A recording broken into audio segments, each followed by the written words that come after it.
अस्सलामु अलैकुम। Welcome to the horror planet voice. तमाम तारीफ़ात मेरी रब की ज़ात के लिए।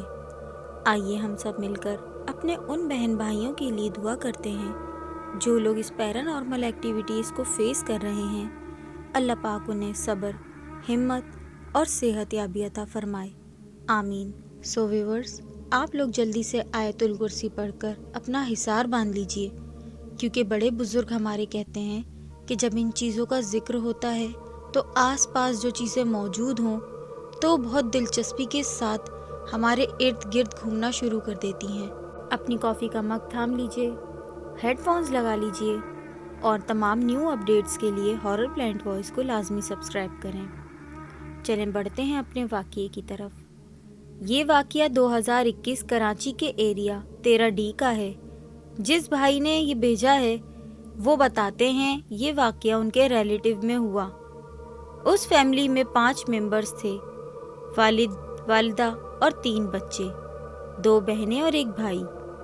भाई सबसे बड़ा था और बाकी 2 छोटी बहनें थीं।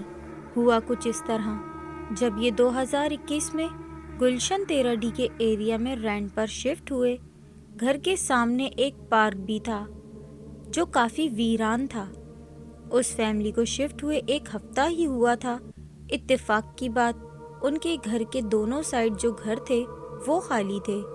उनका घर भी फर्स्ट फ्लोर तक बना हुआ था। ऊपर घर रेंट पे लिया। 1 हफ्ते बाद घर वालों को खौफनाक ख्वाब आने लगे उसी घर के हवाले से जहां वो शिफ्ट हुए थे। खैर, शुरू में तो किसी ने एक दूसरे से अपने ख्वाबों का जिक्र नहीं किया।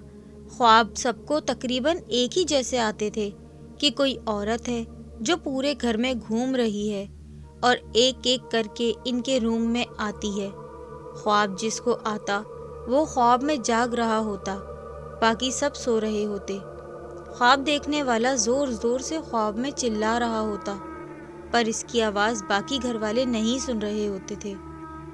और वो औरत जिसके ख्वाब में आती उसको मारती, उठा के फेंकती। वो लोग सुबह जब ख्वाब से उठते तो जिसका ख्वाब होता उसके जिस्म पे नील के और लाल निशान होते।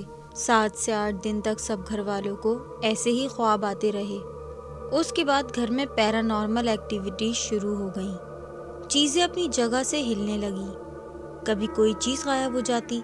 वो बताते हैं कि इस घर में एक झूला भी था जो तेज़ हवा से भी इतना ना हिले, पर अक्सर कभी दिन में कभी रात लेट नाइट वो झूला खुद ही तेज़ हिलने लगता, जैसे कोई झूल रहा हो, और हंसने की आवाज़ें आती। घर वालों ने ये चीज़ें देखकर तंग आकर कहा, यहाँ जो भी चीज़ है हम आपको तंग नहीं करते, आप भी हमको तंग ना करें। तो यकीन करें, ज़मीन के अंदर से एक भारी आवाज़ आई जो काफ़ी खौफनाक थी कि निकल जाओ यहाँ से। ये आवाज़ सबने सुनी थी। पूरा घर खौफ में मुब्तला हो गया था। इतना खौफ हो गया था कि दिन में भी एक रूम से दूसरे रूम में जाते वक्त खौफ आता था। वालिद साहब ने किसी आमिल को बुलाया। काफ़ी पढ़ाई के बाद आमिल जब वापस गए तो कुछ घंटों बाद पता चला कि आमिल साहब बहुत सख्त बीमार हो गए। मामलात बढ़ते गए और छोटे बच्चे नज़र आने लगे। कभी बिस्तर पे खेल रहे होते। इतना छोटा बच्चा उनके घर में कोई ना था, 4 से 5 साल का, और काफ़ी खौफनाक बच्चे थे। एक दिन वालिदा को वो औरत नज़र आई। वो सीढ़ियों से ऊपर जा रही थी। वालिदा ने आवाज़ दे के पूछा, कौन हो तुम? वो आंखों के सामने से गायब हो गई। छोटी बेटी की भी तबीयत काफ़ी ख़राब हो गई।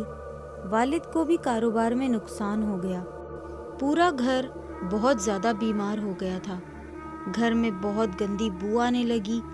रात में जब सब सो जाते थे तो घर में कोई चीज़ भी खुद ब खुद गिर जाती, टूट जाती, जिसकी वजह से पूरा घर तंग रहने लगा और आपस में लड़ाइयाँ होने लगी। 2 महीने रहने के बाद वो लोग वहाँ से शिफ्ट कर गए और उन लोगों की ज़िंदगी में काफ़ी हद तक सुकून आ गया। दोस्तों, ये था हमारा आज का छोटा सा वाक़या। उम्मीद है आपको पसंद आया होगा। तमाम नई वीडियोस अपडेट के लिए चैनल को सब्सक्राइब करके बेल नोटिफिकेशन ऑन कर दें। अल्लाह हाफिज़।